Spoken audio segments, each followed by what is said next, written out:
Hello everyone, welcome back. Let's have the first one. Say before beginning of our class, let's have a small announcement. నేను already మీకు చెప్పాను కదండి, like ఎవరికైతే PDFs కావాలో we're providing PDFs, but for that sake మేము ఏం చేసామనంటే we have created a channel in the name of CCE current affairs. Telegram channel create చేసామండి సిసిఈ కరెంట్ అఫైర్స్ అన్న పేరుతో. సో ఆ ఛానల్లో మన వీడియో అయిపోయిన వెంటనే, లైక్ ఎప్పుడైతే ప్రీమియర్ అవుతుందో ఇమీడియట్గా after that we will upload the respective PDFs అనమాట. అర్థమైంది కదండి. ఇప్పుడు as of now we have uploaded April PDFs and May part 1 PDF also we have uploaded.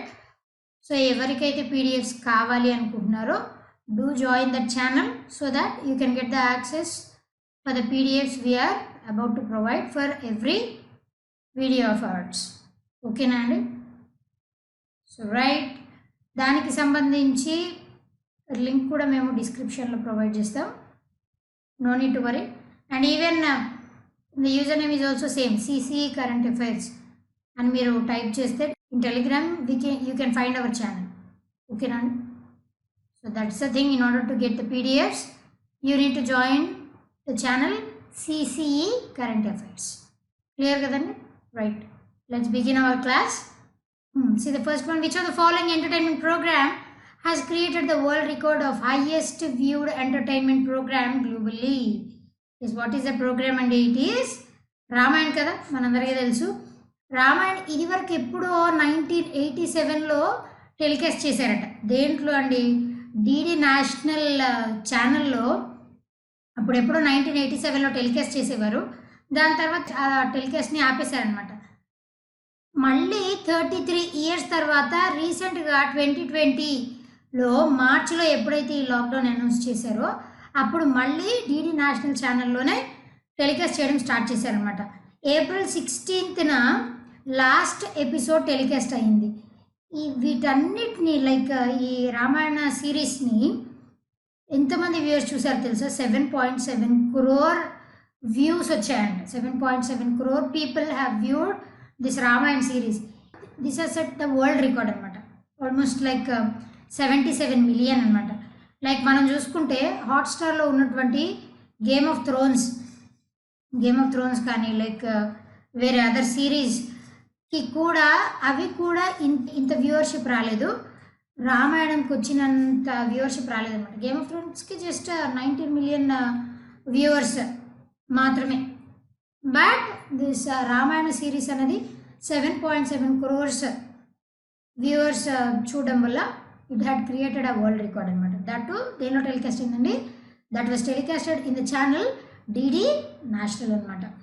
And దీనిని ప్రమోట్ చేయడం కోసం మన యూనియన్ మినిస్టర్ ప్రకాష్ జవడేకర్ గారు ఏం చేశారంటే, హూ ఈజ్ ప్రకాష్ జవడేకర్ అండి? He is the information and broadcasting minister, environment, forest and climate change, heavy industries, ఈ ministries అన్నీ ఉన్నాయి కదండి. సో ఈయన ఏం చేశారనంటే రామాయణంని చూస్తున్నప్పుడు ఆయన ఫోటో తీసుకొని సోషల్ మీడియాలో ట్వీట్ చేశారనమాట. Like I'm watching the Ramayana series, if you are interested do watch Ramayana series అని చెప్పేసి ఆయన అలా ప్రమోట్ చేశారనమాట. Like that it just gives boost for the viewership, అంతే, nothing more than that. So by this it had created a world record అనమాట. That is Ramayan. Clear కదా. Next one.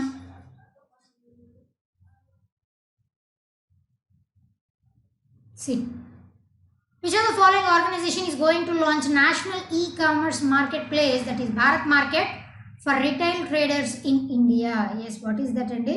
It is Confederation of All India Traders anamata, that is CAIT. ఈ వీళ్ళు ఏం చేయబోతున్నారంటే CAIT వాళ్ళు, ఈ organisation వాళ్ళు Bharat market అన్న పేరుతో e commerce market place, that is nothing but electronic commerce market ప్లేస్ని ఒకదాన్ని క్రియేట్ చేయబోతున్నారు అనమాట. దేనికోసం అండి? For retail traders. అంటే ఈ రీటైల్ ట్రేడర్స్ అంటే ఎవరో మనందరికీ తెలుసు, అంటే చిన్నపాటి వర్తక వ్యాపారులు, చిరు వ్యాపారులు ఉంటారు కదా, వాళ్ళు ఎవరైతే ఉంటారో వాళ్ళందరూ కూడా దీనిలో రిజిస్టర్ అవ్వచ్చు అనమాట. రిజిస్టర్ అయిన తర్వాత వాళ్ళ యొక్క products, once they got the registration in to this Bharat market, వాళ్ళ ప్రొడక్ట్స్ని అమ్ముకునే అవకాశం ఉంటుంది through this e commerce market place. Just like Amazon, Flipkart ఎలాగైతే లైక్ సేల్ చేస్తున్నాయో డిఫరెంట్ ప్రోడక్ట్స్, ఇక్కడ భారత్ మార్కెట్ దీనికి సంబంధించి ఏంటంటే రీటైల్ ట్రేడర్స్ లైక్ గ్రాసరీస్ ఉండొచ్చు, దానిలో లైక్ ఇంకేమన్నా మెటీరియల్ అవైలబుల్లో ఉండొచ్చు అనమాట. That is Bharat market. This is just for whom అండి, ఫర్ రిటైల్ ట్రేడర్స్ అనమాట. భారీగా కాదండి, just for retail traders. Clear కదా? Next one, see, renowned poet Professor K.S. Nisar Ahmed passed away. Yes, he belongs to, he is familiar in the language Kannada. He is a Kannada poet professor kadani. Like basically professor అని ఎందుకు అన్నామనంటే ఈయన geology professor అనమాట. By profession he was a geology professor and he is familiar as a Kannada poet అనమాట. ఈయన ఇంకొక పేరుతో బాగా familiar అయ్యారనమాట. అదేంటి అనంటే నిత్యోత్సవ కవి. నిత్యోత్సవ కవి అన్న పేరుతో ఈయన బాగా ఫెమిలియర్ అయ్యారు. ఎందుకు అనంటే in and around 20th century, middle 20th centuryలో ఈయన ఏం చేశారంటే పోయమ్స్ రాసేవాళ్ళు అనమాట. ఈయన పోయమ్స్ని ఏం చేసేవాళ్ళంటే అనంత స్వామి టెంపుల్లో ఈయన పోయమ్స్ని ఒక క్యాసెట్గా రికార్డ్ చేసి క్యాసెట్ ఫామ్లో ఆ పోయమ్స్ని ఏం చేసేవాళ్ళంటే ఉచ్చరించేవాళ్ళు అనమాట. సో అలాగా నిత్యోత్సవ అన్నది ఫెమిలియర్ అనమాట. అలా ఆ పేరుతో, ఆ నిత్యోత్సవ అన్న పేరుతో ఆ క్యాసెట్ రిలీజ్ అవ్వడం, అలాగా ఈయనకి నిత్యోత్సవ కవి అన్న పేరు కూడా రావడం జరిగిందనమాట. And even he got many awards like Padmashri award వచ్చింది ఈయనకి. అండ్ లైక్ కర్ణాటక స్టేట్ యొక్క లిటరేచర్కి సంబంధించి కన్నడ స్టేట్ యొక్క the highest literary honour, that is Pampa award. మనందరికీ తెలుసు, if you have wave back to history, Pampa, Ponna, రన్న వీళ్ళ ముగ్గురిని కన్నడ త్రయ అంటారండి. కన్నడ లాంగ్వేజ్కి సంబంధించి వీళ్ళ ముగ్గురు. ఇప్పుడు సాంస్క్రిట్ లాంగ్వేజ్కి సంబంధించి ఎలాగైతే నన్నయ, తిక్కన, ఎర్రన వీళ్ళని మనం ట్రయోస్ అంటామో, ద సేమ్ మేనర్ కన్నడ లిటరేచర్కి సంబంధించి పంప, పొన్న, రన్న ఈ ముగ్గురు poets they are termed as Kannada త్రయ అనమాట. పంప పేరు మీదుగా ఇచ్చే literary award, it is state యొక్క హైయెస్ట్ లిటరీ ఆనర్ అనమాట. ఈ అవార్డు కూడా ఈయనకి రావడం జరిగింది. Basically he died because of age old ailments, age related ailments కారణంగా ఈయన చనిపోవడం జరిగింది. ఈజ్ ఫ్రమ్ బెంగళూరు అనమాట. క్లియర్ కదండి? Next,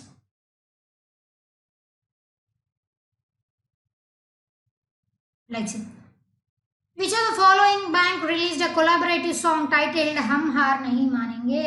Yes, what is that bank andi? It is HDFC Bank anamata. Hum Haar Nahi Manenge. Haar ante entandi? Haar ante enti? ఓడిపోవడం. నహి, హమ్ hour నహి మానేంగే అని అంటే మేము ఓటమిని ఒప్పుకోము అని దీని అర్థం అనమాట. హెచ్డిఎఫ్సి పార్ట్నర్ అంటే హెచ్డిఎఫ్సి ఆధ్వర్యంలో, హెచ్డిఎఫ్సి బ్యాంక్ యొక్క ఆధ్వర్యంలో ఈ సాంగ్ని లాంచ్ చేయడం జరిగిందనమాట. ఈ సాంగ్ని కంపోజ్ చేసిన వాళ్ళు ఎవరు అంటే, it was composed by A R Rahman గారు కంపోజ్ చేశారు. అండ్ లిరిక్స్ డిఫరెంట్ పర్సన్స్ ఇచ్చారు. అండ్ చాలామంది లైక్ సిద్ శ్రీరామ్ పాడారు. లైక్ హమ్ హార్ నహీ మానేంగే ఆ లైన్స్ని సిద్ శ్రీరామ్, శ్రేయా ఘోషల్ ఇలా చాలామంది, లైక్ శృతి హాసన్, ఇలా చాలామంది మ్యూజిషియన్స్ దీనిలో పార్టిసిపేట్ చేశారనమాట. యూట్యూబ్లో కూడా ఉందండి, same with this name only, హమ్ హార్ నహీ మానేంగే. If you have time do watch this song. ఈ హెచ్డిఎఫ్సి బ్యాంక్ వాళ్ళు ఏం చేశారనంటే వీళ్ళ వంతు సహకారం వీళ్ళు అందించారనమాట. రీసెంట్గా హెచ్డిఎఫ్సి బ్యాంక్ వాళ్ళు ఏం చేశారు, 150 crore rupees కూడా పిఎం కేర్స్ ఫండ్కి ట్రాన్స్ఫర్ చేశారు కదండి. అండ్ అది మాత్రమే కాదండి, దీంతో పాటుగా ఇప్పుడు ఎవరైతే ఈ పాటను చూసి యూట్యూబ్లో దాన్ని షేర్ చేస్తారు త్రూ సోషల్ మీడియా, షేర్ చేసిన ప్రతి ఒక్క షేర్కి 500 రూపీస్ని హెచ్డిఎఫ్సి బ్యాంక్ పిఎం కేర్స్ ఫండ్కి ట్రాన్స్ఫర్ చేస్తుంది అనమాట. ఓకేనా? This is the nice initiative కదా. Right, next one. See, which of the following country has banned the use of saliva, sweat to shine ball under COVID-19 guidelines? Yes, what is that country? And it is Australia. So it is going to ban saliva, sweat. ఇప్పుడు cricket ఆడేటప్పుడు వీళ్ళు ఏం చేస్తారంటే జనరల్గా బాల్ని కొంచెం షైనీగా కనిపించడానికి అప్పుడప్పుడు ఇమీడియట్గా దొరికేది ఏంటండి, లైక్ సెలైవా, వాళ్ళ స్వెట్ని యూస్ చేసి దాన్ని రబ్ చేస్తారనమాట, so that the ball shines again. అలాగా ఇప్పుడు బేసిక్ ఎలా స్ప్రెడ్ అవుతుందండి ఈ కరోనా వైరస్ అనేది? త్రూ సెలైవా కదా, బాడీ ఫ్లూయిడ్స్ వల్ల స్ప్రెడ్ అవుతుంది. కాబట్టి ఈ సెలైవా, స్వెట్ వీటి వల్ల స్ప్రెడ్ అయ్యే ఛాన్సెస్ ఎక్కువ ఉన్నాయి. కాబట్టి కోవిడ్-19 గైడ్లైన్స్ ప్రకారం ఏం చేశారంటే ఆస్ట్రేలియా వాళ్ళు బ్యాన్ చేశారనమాట. ఇట్లా బాల్ని షైన్ చేయడానికి సెలైవాని, స్వెట్ని యూస్ చేయొద్దు అని చెప్పేసి గైడ్లైన్స్ ఇవ్వడం జరిగింది. అండ్ మనం చూస్తే Australia and New Zealand, what are the capital and currency of Australia అండి? It is Canberra. Currency is Australian dollar కదా. ఇప్పటి వరకు ఆల్ ఓవర్ ద వరల్డ్ చూసుకుంటే Australia and New Zealand are the least affected అనమాట.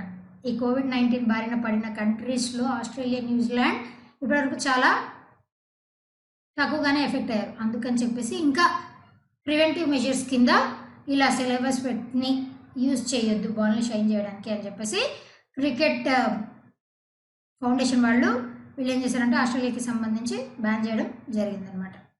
క్లియర్ కదండి. And not only that, ఎవరైనా cricket ప్రాక్టీస్కి వచ్చిన వాళ్ళకి కూడా జస్ట్ వచ్చామా, క్రికెట్ ఆడుకున్నామా, వెళ్ళామా, అంతవరకు. No more social gatherings or public gatherings ఇవన్నీ ఏమీ ఉండవని చెప్పేసి స్ట్రిక్ట్ గైడ్లైన్స్ని ఇవ్వడం జరిగిందనమాట. Clear? Right. Next one.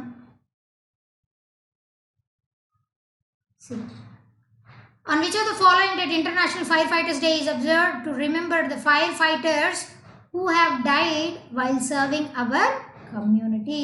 Yes. International Firefighters Day eppadu celebrate chestamante? It is celebrated every year on May 4th. It is celebrated since the year 1999.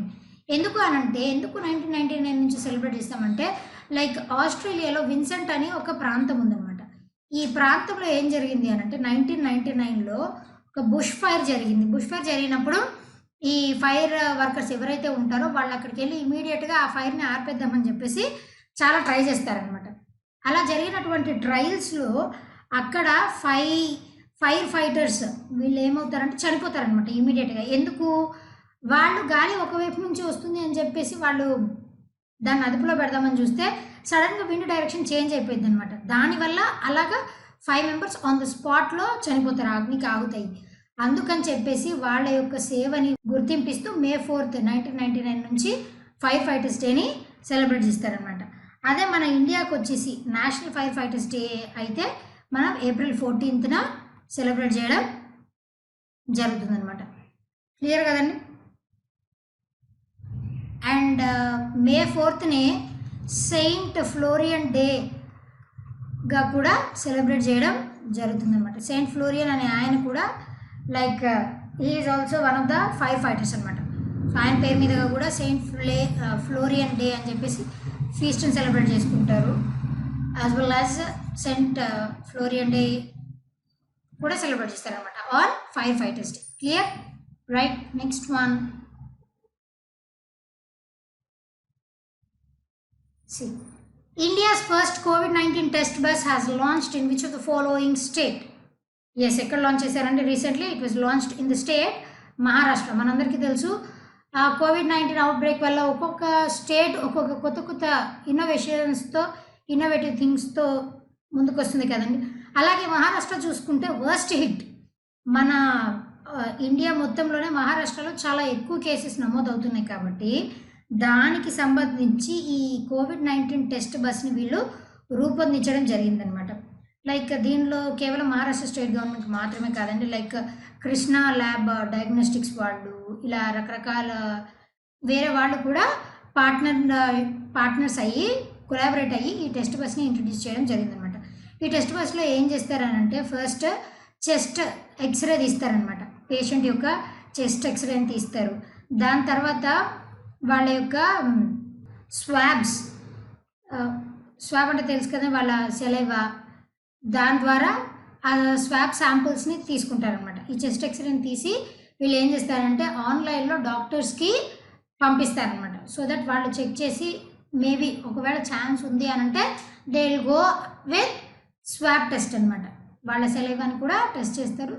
దీనివల్ల ఏమవుతుంది అని అంటే పీపీఈస్ తగ్గించవచ్చు, అట్ ద సేమ్ టైమ్ పర్సన్కి interaction కూడా తగ్గుతుంది and safe also కదా. So అందుకని చెప్పేసి COVID-19 డిస్టర్బెన్స్ని మహారాష్ట్ర స్టేట్ గవర్నమెంట్ లాంచ్ చేయడం జరిగింది. Clear? Right. Next one. See, which of the following social media platform has collaborated with some of the biggest names in Indian entertainment to put together a home-to-home fundraiser concert, that is I for India? Yes. What is that social media platform? And it is Facebook anamata. Facebook ఏం చేసిందంటే in collaboration with give India. Give India అన్నది ఏంటి అని అంటే non profit organisation అనమాట.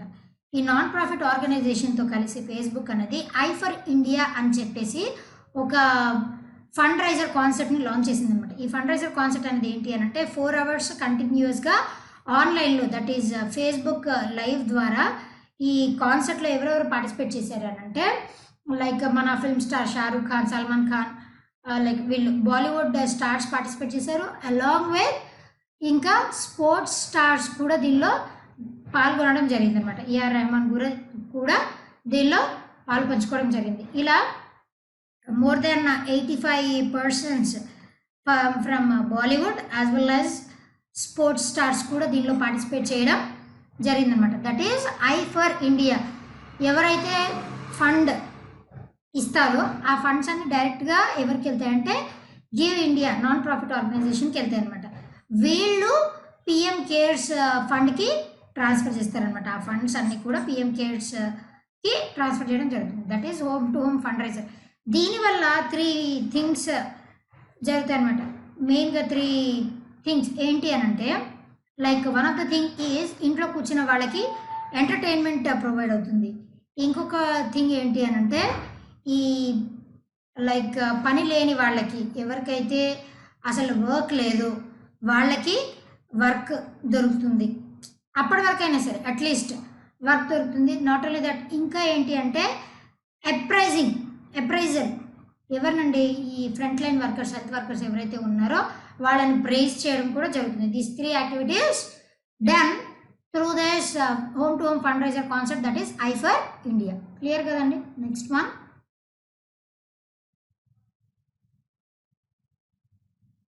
See, which country is planning to launch a satellite called Arctica M? Yes, what is that country? And it is Russia anamata. And what is the capital and currency of Russia? And Russian capital is Moscow kada. And what's the currency? It is Russian ruble kada. So ఈ Arktika M అన్నది ఏంటి అని అంటే like Arctic region ఉంది కదండి, ఆ Arctic రీజియన్కి సంబంధించి దాని యొక్క వెదర్ ఫోర్కాస్టింగ్కి ఈ శాటిలైట్ని యూజ్ చేస్తారన్నమాట. వెదర్ ఫోర్కాస్టింగ్ మీన్స్ ఆ ఏరియాలో ఉన్నటువంటి లైక్ ఆ ఆర్కిటిక్ రీజియన్ మనందరికీ తెలుసు it is mostly covered with snow. So ఇప్పుడు ఈ రష్యా వాళ్ళు మాత్రమే ఎందుకు ఇంత చొరవ తీసుకొని ఈ శాటిలైట్ని తయారు చేశారు అని అంటే ఈ ఆర్కిటిక్ రీజియన్ ఉంది కదా, ఈ రీజియన్కి రష్యా బార్డర్ అన్నది ఈ రెండింటికి కనెక్షన్స్ ఉన్నాయన్నమాట. అందుకని చెప్పేసి ఇప్పుడు అక్కడ ఏమైనా జరిగిందనుకోండి రష్యా ఎఫెక్ట్ అవుతుంది కదా ఇండైరెక్ట్గా. అందుకని చెప్పేసి ఆ రీజియన్లో ఉన్నటువంటి వెదర్ గురించి తెలుసుకోవడం కోసం, ఇంకా వాళ్ళు ఏమన్నా ఎన్విరాన్మెంట్లో ఏమైనా మార్పులు చేర్పులు చేసుకోవాలా అన్న దానికోసం ఈ ఆర్క్టికా M శాటిలైట్ని లైక్ డిజైన్ చేశారనమాట. This is about to launch by this year and 2020 year ఎండింగ్కి దీన్ని లాంచ్ చేయొచ్చు. And Arktika M2 second Arktika M కూడా ఆల్రెడీ తయారు చేస్తూ ఉన్నారు. 2023లో దీన్ని లాంచ్ చేసే ఉద్దేశాలు ఉన్నాయన్నమాట. ఎందుకు కంప్లీట్గా ఒక ఓవర్ వ్యూ రావడం కోసం, ఆర్క్టిక్ రీజియన్ యొక్క వెదర్కి సంబంధించి ఒక ఓవర్ వ్యూ కోసం, దాని యొక్క వెదర్ యొక్క ఫోర్కాస్టింగ్ గురించి, ఆర్క్టిక్ రీజియన్లో ఉన్నటువంటి వెదర్ ఫోర్కాస్టింగ్ గురించి తెలుసుకోవడానికి రష్యన్ వాళ్ళు లాంచ్ చేయబోతున్నారు అనమాట ఈ శాటిలైట్.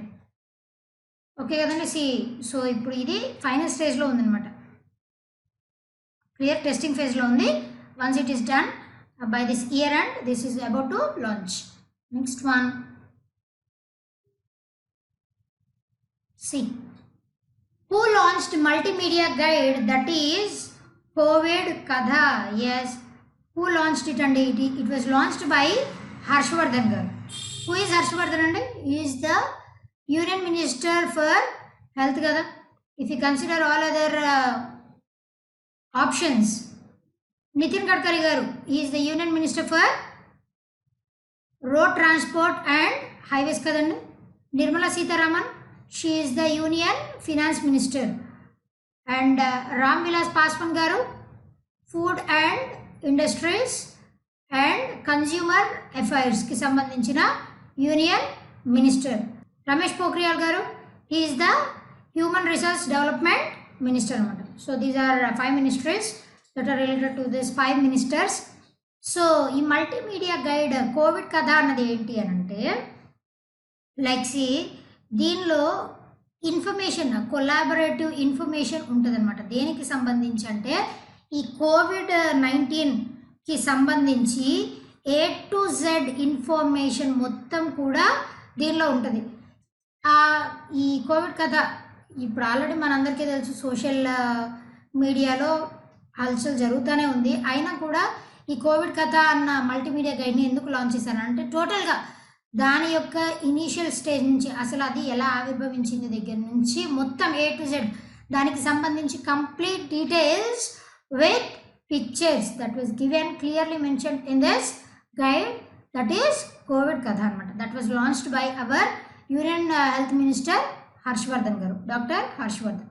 ఈ కోవిడ్ కథ అన్న గైడ్ని department of science and technology 50 years celebrate చేసుకుంటుందండి. That is nothing but golden jubilee celebrations జరుగుతున్నాయి department of science and technology start అయ్యి. సో అందుకని చెప్పేసి ఈ department of science and technology వీళ్ళ పనితనం వల్లనే మన ఇండియా అన్నది 3rd పొజిషన్లో ఉంది, 3rd ప్లేస్లో ఉంది ఆల్ ఓవర్ ద వరల్డ్ చూసుకుంటే. ఆఫ్టర్ చైనా, ఫస్ట్ ప్లేస్లో ఇట్ ఈస్ చైనా, సెకండ్ ప్లేస్లో ఇట్ ఈస్ US, 3rd ప్లేస్లో ఇట్ ఈస్ ఇండియా అనమాట. మన సైన్స్ అండ్ టెక్నాలజీకి సంబంధించి అంటే అట్మోస్ట్ ఎక్కువ జర్నల్స్ పబ్లిష్ చేసినటువంటి కంట్రీస్లో these 3 are in the top 3 list అనమాట. దానికి బ్యాక్ ఎండ్ నుండి వర్క్ చేసింది ఎవరంటే department of science and technology. అది 50 years సెలబ్రేట్ చేసుకుంటున్న గోల్డెన్ జూబ్లీ సెలబ్రేషన్ సందర్భంగా మన యూనియన్ హెల్త్ మినిస్టర్ గారు డాక్టర్ హర్షవర్ధన్ గారు కోవిడ్ కథ అన్న గైడ్ని కూడా లాంచ్ చేయడం జరిగింది అనమాట. క్లియర్ కదండి. Next,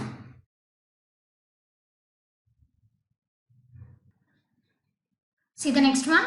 In which of the following category the 3 Indian journalists have been honored with 2020 Pulitzer Prize? Yes, what is that? And it is feature photography. Like 3 Indian journalists, everyone వాళ్ళ ముగ్గురు, those are Dar Asil, the other one is Mukhtar Khan, and the last one is Chani Anand anamata. Chani Anand. So వీళ్ళు ఏం చేశారంటే వీళ్ళ ముగ్గురు మన ఇండియాకి సంబంధించి అసలు ఈ పులిట్జర్ ప్రైజెస్ని ఎందుకు ఇస్తారండి, ఏ ఫీల్డ్ ఆఫ్ యాక్టివిటీకి సంబంధించి పులిట్జర్ ప్రైజ్ ఇస్తారంటే, Pulitzer prizes are given for the field of activities like journalism and arts. జర్నలిజంకి ఆర్ట్స్కి సంబంధించి పులిట్జర్ ప్రైజ్ని ఇవ్వడం జరుగుతుంది అనమాట. Since 1917 in the name of Joseph Pulitzer. ఆయన ఏం చేశారంటే జస్ట్ లైక్ నోబెల్ ప్రైజ్ లాగానే ఆయన చనిపోయిన తర్వాత ఆయన ఒక విల్లు ద్వారా నమోదు చేశారనమాట. లైక్ ఏంటి అంటే, నేను చనిపోయిన తర్వాత నా పేరు మీదుగా ఈ ప్రైజెస్ని ఇవ్వండి, జర్నలిజంలో ఆర్ట్స్లో ఎవరైతే బాగా ఎక్సలెన్స్ని కనబరుస్తారో వాళ్ళకి ఈ ప్రైజెస్ని ఇవ్వండి అని చెప్పేసి ఆయన అలా విల్లులో నమోదు చేయడం జరిగిందనమాట. అలా ఆయన చనిపోయిన తర్వాత కొలంబియా యూనివర్సిటీ ఆయన పేరు మీదగానే కొలంబియా యూనివర్సిటీ ఆఫ్ జర్నలిజంని స్టార్ట్ చేశారనమాట. అలా ఆ యూనివర్సిటీ స్టార్ట్ చేసి దాని త్రూ ఈ పులిట్జర్ ప్రైజెస్ని అప్పటి నుంచి ఇవ్వడం జరుగుతుందన్నమాట. All over the world journalism and ఆర్ట్స్కి సంబంధించి ఎవరైతే ఎక్సలెన్స్ని కనబరుస్తారో వాళ్ళకి సంబంధించి పులిట్జర్ ప్రైజెస్ని ఇవ్వడం జరుగుతుందన్నమాట. వీళ్ళు ఫీచర్ ఫోటోగ్రఫీ వీళ్ళకి ఎందుకు ఇచ్చారంటే ఈ ముగ్గురికి, లైక్ లాస్ట్ ఇయర్ మనం చూస్తే ఆగస్టులో జరిగినటువంటి జమ్మూ అండ్ కాశ్మీర్లో ఆర్టికల్ 370ని అబ్రగేట్ చేసాం కదండి. ఆ అబ్రగేట్ చేసినందుకు కానీ పీపుల్ ఏం చేశారు, దారుణంగా ప్రొటెస్ట్ చేశారు కదా. ప్రొటెస్ట్ చేశారు. అప్పుడు చాలా కొన్ని మంత్స్ వరకు లైక్ కమ్యూనికేషన్స్ అన్నీ కట్ అయిపోయాయి, ఇంటర్నెట్ ఫెసిలిటీ ఇవన్నీ కూడా దారుణంగా పడిపోవడం జరిగింది కదా. అలాంటి టైంలో ఈ జర్నలిస్టులు వీళ్ళు ఏం చేశారనంటే లైక్ హిడెన్ కెమెరాస్ ద్వారా అప్పుడప్పుడు కూరగాయల మార్కెట్కి వెళ్ళినప్పుడు అలా వెళ్తున్నప్పుడు వీళ్ళు ఏం చేశారంటే ఫొటోస్ తీశారనమాట. అవి చాలా లైక్ ఆ మూమెంట్స్ని అంత బాగా క్యాప్చర్ చేసి కళ్ళకు కట్టినట్లుగా అక్కడ జరిగినటువంటి సన్నివేశాన్ని కళ్ళకు కట్టినట్టుగా చూపించడంలో వీళ్ళు బాగా నిష్ణాతులు. కాబట్టి ఈ 3 ఇండియన్ జర్నలిస్ట్కి ఫీచర్ ఫోటోగ్రఫీకి సంబంధించి అది దేనికండి, Jammu and Kashmir last year ఆగస్టులో జరిగినటువంటి ప్రొటెస్ట్ ఆ టైం పీరియడ్లో వీళ్ళు తీసినటువంటి ఫొటోస్కి గాను ఇప్పుడు ఈ పులిట్జర్ ప్రైజెస్ని అనౌన్స్ చేయడం జరిగిందనమాట. Every year May 5th announce చేస్తారు. Same in that same manner announce చేయడం జరిగింది. మన ఇండియా తరపు నుంచి ఈ 3 జర్నలిస్ట్కి అవార్డ్స్ రావడం జరిగిందనమాట. లైక్ బేసిక్లీ అయితే ఇంకా ఎడిటోరియల్ రీడింగ్కి లైక్ ఎడిటోరియల్స్ బాగా రాసిన వాళ్ళకి ఫీచర్ వీళ్ళందరికీ కూడా అవార్డ్స్ ప్రజెంట్ చేయడం జరుగుతుంది under this Pulitzer prize. Clear కదా? Next one see what is the theme of hand hygiene day? Yes, what is the theme అండి? It is save lives clean your hands అనమాట. And when it is celebrated every year are May 5th అనమాట. ఈ year May 5th like ఇంకా midwifery day కూడా celebrate చేస్తారనమాట. May 5th every year along with hand hygiene day. మనందరికీ తెలుసు hands are the basic source for the spread of disease. చేతులే కదండి main source. Bacterial disease bacterial infection అయినా viral infection అయినా like some other ఏ infection అయినా spread అవ్వాలి అంటే దానికి మెయిన్ రీజన్ ఏంటి? హ్యాండ్స్. ఇప్పుడు COVID-19 పాండమిక్ కారణంగా హ్యాండ్ వాష్కి ఎంత ఇంపార్టెన్స్ పెరిగిందో అది మనందరికీ తెలిసింది. హ్యాండ్స్ని మినిమం 20 seconds వాష్ చేసుకోమని చెప్పడం, మళ్ళీ హ్యాండ్స్ని వాష్ చేయడానికి and as well as rub చేయడానికి ప్రొసీజర్స్ కూడా WHO కొన్ని గైడ్ లైన్స్ని మెన్షన్ చేసింది అనమాట. 20 seconds మన హ్యాండ్స్ని ఇట్లా upward direction and inward direction ఎలా క్లీన్ చేసుకోవాలి మన హ్యాండ్స్ని అని cleaning as well as rubbing తెలియజెప్పింది అనమాట. That was given by world health organization on this hand hygiene day అనమాట. క్లియర్ కదా? Right. Next one see Who among the following has been nominated as a representative to the International Bank for Reconstruction and Development, the World Bank's lending arm? Yes, మన India తరపు నుంచి ఎవరిని appoint చేశారండి? That is Ashok Michael Pinto అనమాట. యుఎస్కి సంబంధించి US president Donald Trump ఏం చేశాడంటే this person Ashok Michael Pinto he was Indian American అనమాట. Is Indian American lawyer. Basically he was lawyer. So ఈయన్ని యుఎస్ తరపు నుంచి అపాయింట్ చేయడం జరిగిందనమాట. లైక్ యుఎస్ రిప్రజెంటేటివ్గా ఐబిఆర్డీకి సంబంధించి అపాయింట్ చేయడం జరిగింది. His term is only for 2 years అనమాట. మనందరికీ తెలుసు world bank where are its headquarters located అండి? ఇట్ ఈస్ వాషింగ్టన్ DC కదా. Same as it is the right arm of world bank. IBRD అన్నది ఏంటి? బేసిక్గా ఇది ఏం చేస్తుంది అని అంటే వరల్డ్ బ్యాంక్కి అప్పులు ఇస్తూ ఉంటుంది అనమాట. సో ఈ ఐబిఆర్డీ కూడా వాషింగ్టన్, దాని యొక్క హెడ్ క్వార్టర్స్ కూడా వాషింగ్టన్ DCలోనే ఉన్నాయన్నమాట. క్లియర్ కదండి? Right. Next one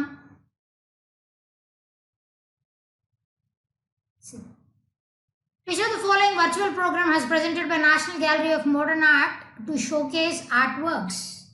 Yes, what is that? And it is NGMAK Sangrah Se. Yes, this is the virtual program అనమాట. NGMA అంటే ఏంటండి? National gallery of modern arts అనమాట. Where it is located? NGMA it is located in New Delhi.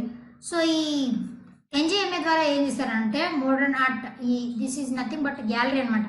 Just like మన ఫోన్లో photo gallery ఎలాగైతే ఉంటుందో this is art gallery అనమాట. ఆర్ట్కి సంబంధించి లైక్ పెయింటింగ్స్ అవ్వచ్చు, స్కల్ప్చర్స్, స్క్రిప్చర్స్ ఇవన్నీ కూడా ఈ NGMAలో ఉంటాయి అనమాట. ఇప్పుడు COVID-19 పాండమిక్ కారణంగా ఈ NGMA క్లోజ్ చేయడం జరిగింది కాబట్టి వర్చువల్గా వీళ్ళకు ఉన్నటువంటి మోడర్న్ ఆర్ట్ని ప్రమోట్ చేసుకుంటున్నారు అనమాట. అది కూడా ఏంటి అని అంటే ఒక్కొక్క వీక్కి సంబంధించి ఒక్కొక్క థీమ్, వీక్లీ ఒక థీమ్, మంత్లీ ఒక థీమ్, అలా డిఫరెంట్ థీమ్స్ని సపోజ్ ఇప్పుడు మనం మే 7th చూసుకున్నాం అనుకోండి.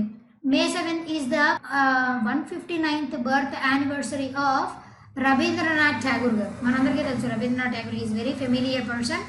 సో ఆయన పేరు మీదుగా ఆయన బర్త్డేని కమెమరేట్ చేస్తూ ఆ వీక్ మొత్తం ఏం చేశానంటే ఆయనకి సంబంధించిన ఆర్ట్ ఏదైతే ఉందో దానిని డిస్ప్లే చేస్తారనమాట through this virtual program, that is ఎన్జిఎంఏకే సంగ్రహసి.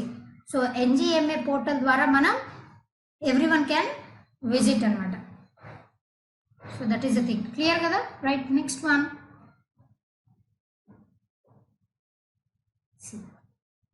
Indian Navy has launched Operation Samudra Setu to bring stranded Indian citizens from which of the following country? Yes. What is that country? And it is Maldives అనమాట. So ఈ operation Samudra Setu అన్నది ఏంటి అని అంటే basically ఇది వరకు మనం మైథాలజీ చూసుకుంటే దేర్ వాజ్ రామసేతు కదండి. అంటే రాముడు సీతాదేవిని వెనక్కి తీసుకొని రావడం కోసం, లంక నుంచి వెనక్కి తీసుకొని రావడం కోసం మధ్యలో సముద్రాన్ని దాటాల్సి వస్తుంది కదా. అలా దాటాల్సి వచ్చినప్పుడు శ్రీరాముడు ఏం చేస్తాడు, హనుమంతుడు యాజ్ వెల్ యాజ్ ఆ వానర సైన్యం వాళ్ళ యొక్క సహాయం తీసుకొని రామసేతు అన్న ఒక బ్రిడ్జ్ని కన్స్ట్రక్ట్ చేస్తారు కదా. సో అలాగే same Setu is nothing but ఏంటి అంటే బ్రిడ్జ్ అనమాట.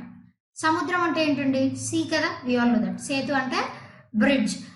ఈ పేరు మీదుగా వీళ్ళు ఏం చేశారంటే స్ట్రాండెడ్ ఇండియన్స్, ఈ కోవిడ్-19 కారణంగా మనం లాక్డౌన్ జరిగిన తర్వాత ఏమైంది, అటు వాళ్ళు ఇటు రావడానికి ఇటు వాళ్ళు అటు వెళ్ళడానికి కుదరదు కదా, ఆ అవకాశం లేదు. కాబట్టి ఇప్పుడు కొంచెం ఫ్రీ అయింది కాబట్టి అక్కడ ఎవరైతే మాల్దీవ్స్లో మన ఇండియన్ సిటిజన్స్ ఎవరైతే అక్కడ ఉండిపోయారో ఈ లాక్డౌన్ కారణంగా వాళ్ళని మళ్ళీ ఈ ఆపరేషన్ సముద్ర సేతు ద్వారా వాళ్ళని మన ఇండియాకి తీసుకొని వచ్చే ప్రోగ్రామే ఆపరేషన్ సముద్ర సేతు అనమాట. దీని ద్వారా ఏం చేస్తారంటే ఈ navy personal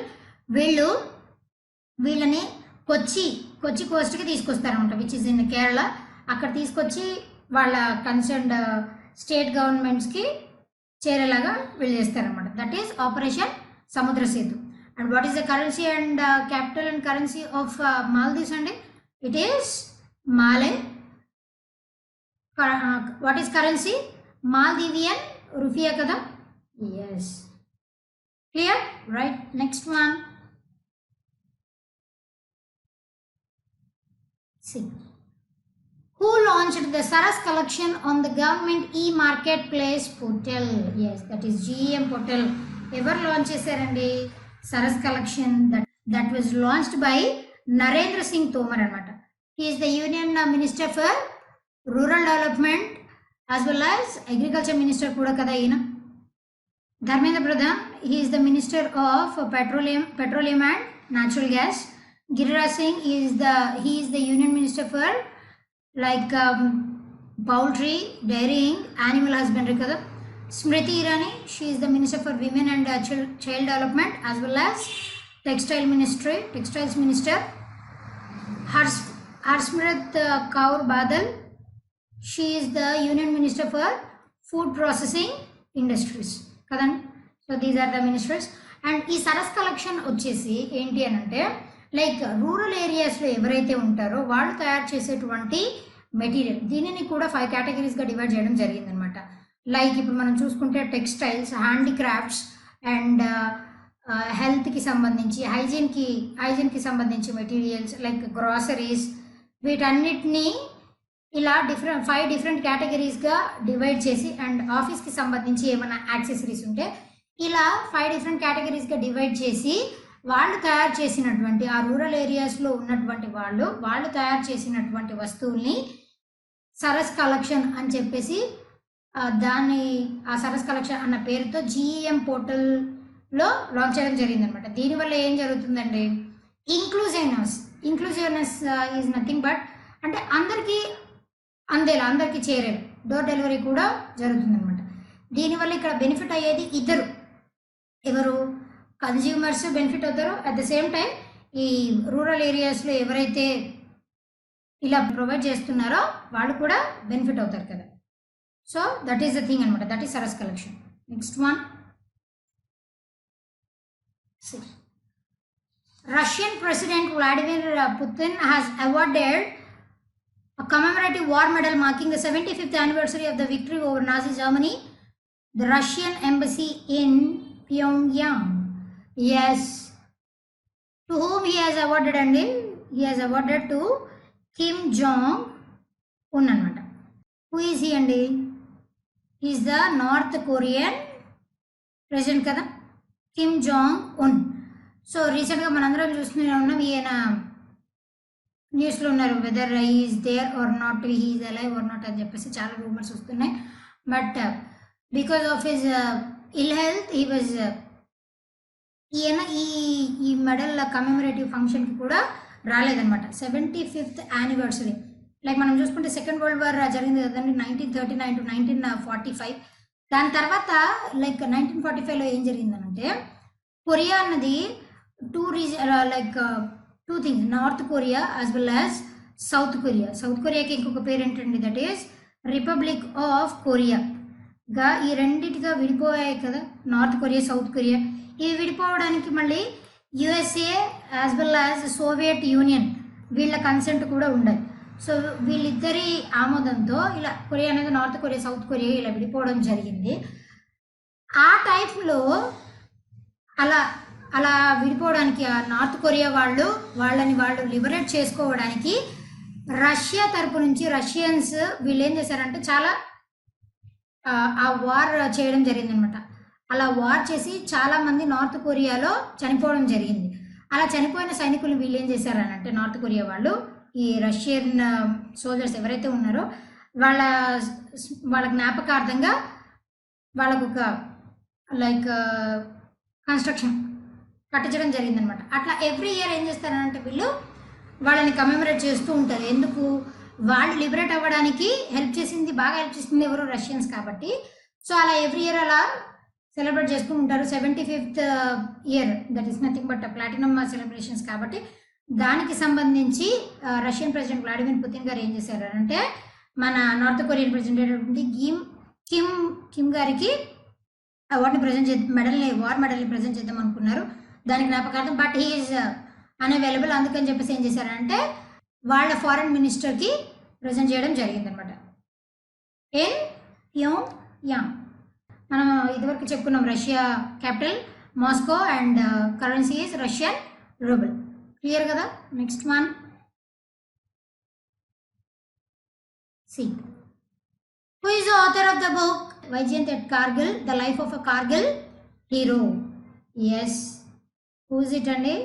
it is V N Thapar and Neha Dwivedi అనమాట. V N Thapar is the father of Vijyant Thapar. This person's father is V.N. Thapar and Neha Dwivedi, she is the writer anamata, and she is also the daughter of a colonel. So అలాగా వాళ్ళిద్దరూ collaborate అయ్యి ఏం చేశారంటే Baijayant at Kargil అన్న బుక్ని రాశారనమాట. Kargil war 1999లో జరిగినప్పుడు ఈయన కూడా పార్టిసిపేట్ చేయడం జరిగింది. ఈయన పార్టిసిపేట్ చేసి at the age of very tender age, just 22 years ఏజ్లోనే ఆయన చనిపోవడం జరిగిందనమాట. అందుకని చెప్పేసి ఆయన యొక్క లైక్ ఆర్మీలోకి ఆయన ఎలా ప్రవేశం చేశారు, లైక్ ఎంటర్ అయిన తర్వాత how he had rendered his services to the nation, all those things are mentioned in this book, that is Vijyant at Kargil అనమాట. క్లియర్ కదండి? రైట్. నెక్స్ట్ వన్,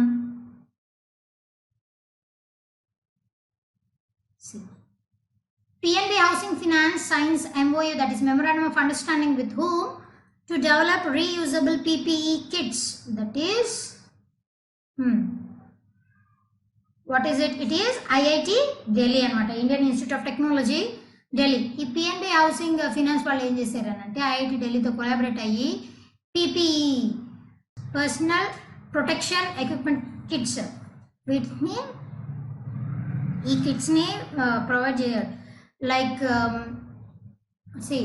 అవి గౌన్స్, వీటిని ఈ పీపీఈ కిట్స్ని తయారు చేయాలి అని అంటే ఆ గౌన్స్ కానీ లైక్ వాళ్ళు యూజ్ చేసేటువంటి మాస్కులు ఇవన్నీ కూడా పీపీఈ కిట్స్ కిందకి వస్తాయి కదా. వీటన్నిటిని తయారు చేయాలి అని అంటే దాంట్లో సింగిల్ యూజ్ ప్లాస్టిక్ని యూజ్ చేసేవాళ్ళు అనమాట. అవి just these are served as a disposable things, అంటే ఒకసారి వాడి దానిని డిస్పోజ్ చేసేయాలి అంతే. అవి మళ్ళీ రీయూజ్, మళ్ళీ వాడడానికి పనిచేయమన్నమాట. ఇలాంటి సిచ్యువేషన్, ఇలాంటి టైంలో ఏం జరుగుతుంది?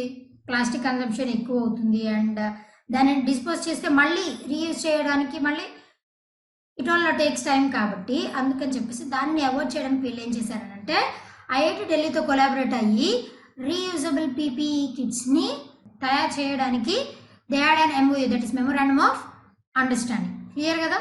Right. Next one, the last one for today. See, which of the following state government is planning to launch new program? That is NIGA. Yes, what is that state government? And it is Himachal Pradesh. NIGA అంటే ఏంటండి? Like అంటే spy చేయడం అనమాట, నిఘా పెట్టడం అంటారు కదా. ఈ ప్రోగ్రామ్ అనేది ఏంటి అని అంటే హిమాచల్ ప్రదేశ్ వాళ్ళు లాంచ్ చేసినటువంటి ప్రోగ్రామ్, ఎవరైతే హోమ్ క్వారంటైన్లో ఉంటారో వాళ్ళకి సంబంధించి, హోమ్ క్వారంటైన్లో ఎవరైతే ఉంటారో వాళ్ళు గవర్నమెంట్ ఆఫ్ ఇండియా ఇచ్చినటువంటి గైడ్ లైన్స్ ప్రకారం ఫాలో అవుతున్నారా లేదా క్వారంటైన్ని, లేదు వాళ్ళు ఆ గైడ్ లైన్స్ని ఏమైనా అతిక్రమిస్తున్నారా అని చెప్పేసి దీన్ని పర్యవేక్షించడానికి లాంచ్ చేసినటువంటి ప్రోగ్రామే నిఘా అనమాట. అండ్ ఉత్తరప్రదేశ్ వాళ్ళు కూడా కొత్త యాప్ని లాంచ్ చేయడం జరిగింది కదండి. ఉత్తరప్రదేశ్ వాళ్ళు లాంచ్ చేసినటువంటి యాప్ ఏంటంటే it is Ayush Kavach. Under Ayush ministry this Ayush Kavach యాప్ని కూడా వీళ్ళు లాంచ్ చేయడం జరిగింది. దీనిలో ఏంటి అని అంటే ఆయుర్వేదిక్ మెడిసిన్స్ని వాడి ఇమ్యూనిటీని ఎలా ఎన్హాన్స్ చేసుకోవాలి అన్నవి దీనిలో మెన్షన్ చేయడం జరిగింది అనమాట.